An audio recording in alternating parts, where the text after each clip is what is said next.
Mapagpalang araw po sa inyong lahat. Welcome pong muli sa programang ating pag-aralan. Ang Biblia ba ay nagbigay ng espesipikong impormasyon tungkol sa nalalapit na ikalawang pagdating ni Kristo? Pastor? Yan po, ang pagpapatuloy sa atin pong pag-aaral po sa mga sandaling ito, part 2 ng lesson number 8, Ultimate Freedom. Ang pangsyam po ng tanong mga kapatid ay very specific. Okay? Now, akin po babanggitin po ang mga iilan sa mga history.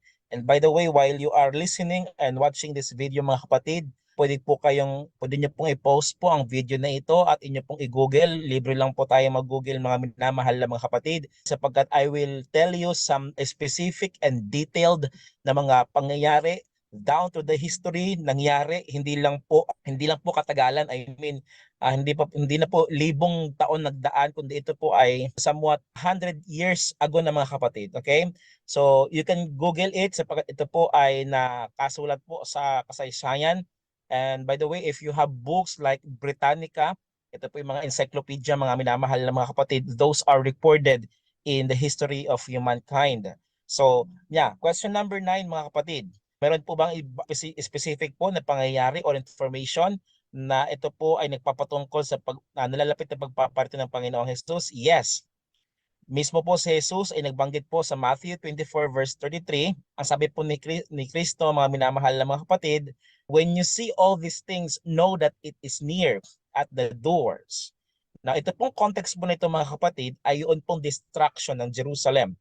Okay?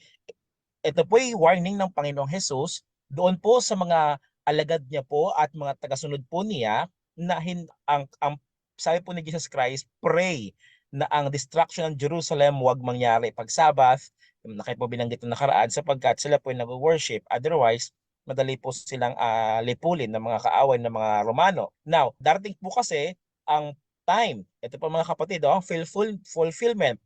Jerusalem was destroyed in AD 7. Okay, noon pong AD 70, talaga pong ang Jerusalem, okay, ito po ay nilusob at winasak po ng mga Roman soldiers headed by Titus, mga minamahal na mga kapatid. Okay?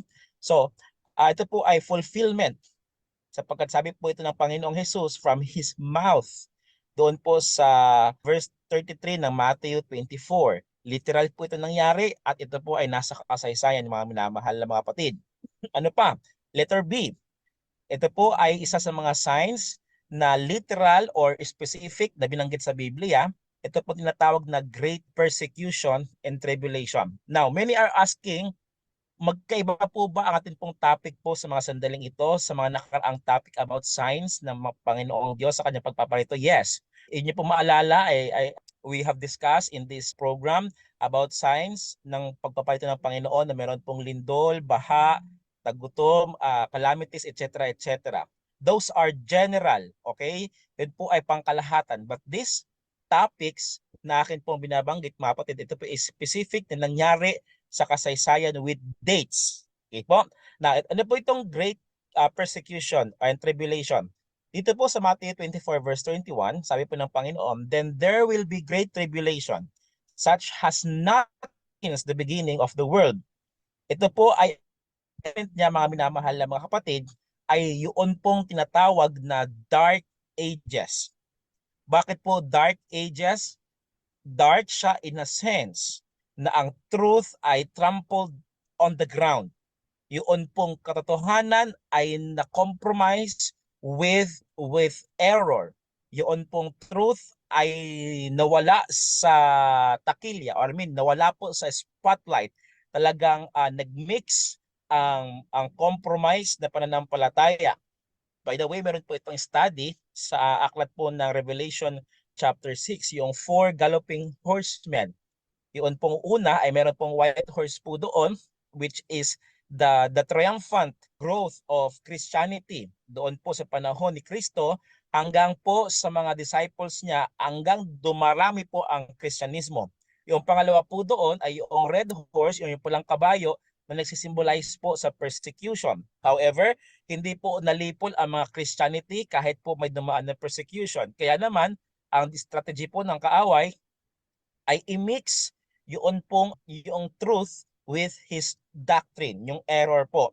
Kaya po, lahat ng hindi sumasang-ayon sa quote-unquote mixed doctrine of Christianity na headed by the papacy or the system called papacy. Sila po ay pinersecute.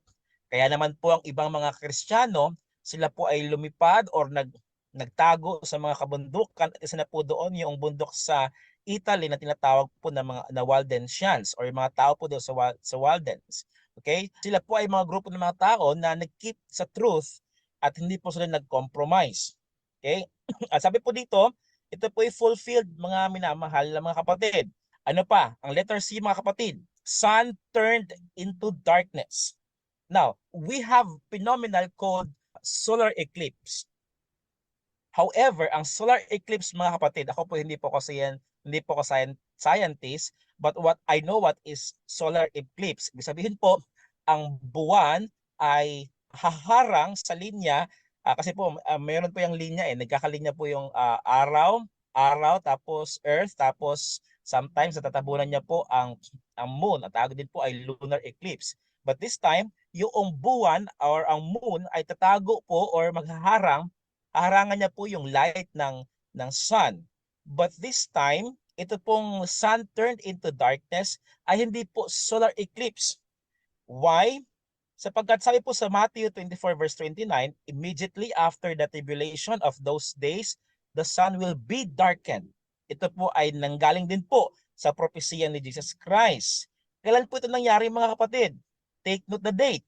Okay? You can also Google the date, mga kapatid. May 19, 1780. Hanggang sa susunod pong bahagi ng ating pag-aaral, ito pong muli si Lorraine na nagsasabi sa inyo na mahal tayo ng ating Panginoon. Bye-bye!